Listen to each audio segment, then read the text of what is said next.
ଭାରତର ପ୍ରଗତିକୁ କଂଗ୍ରେସ ସହିପାରୁନି ନା ଏଇଟା ଦେଶକୁ ବଦନାମ କରିବାର ଗୋଟେ ନୂଆ ଷଡ଼ଯନ୍ତ୍ର। এই ସମିଟରେ ଏମିତି କଣ ଲଙ୍ଗଳା ହେଇ ନାଚିବାର ଆବଶ୍ୟକତା ଥିଲା କଂଗ୍ରେସକୁ ପୁରା ଭାରତବାସୀ ଆଜି କେହି ବୁଝିପାରୁନି।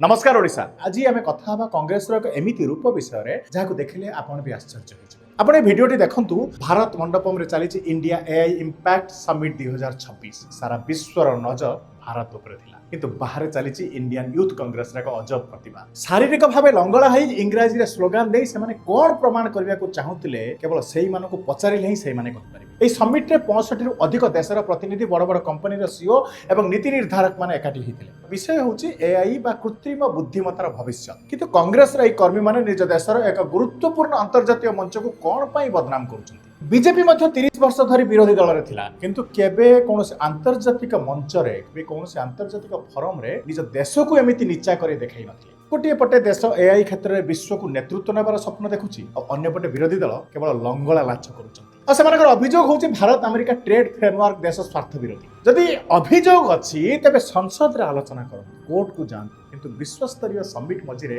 ଲଙ୍ଗଳା ହେଇ ସ୍ଲୋଗାନ ଦେବା କଣ ଗୋଟେ ଦାୟିତ୍ୱବାନ ବିରୋଧୀ ଦଳର ପରିଚୟ? ବନ୍ଧୁଗଣ, ଏଟା ଗୋଟେ କେବଳ ବିରୋଧ ନୁହେଁ, ଏହା ହେଉଛି ହତାଶ।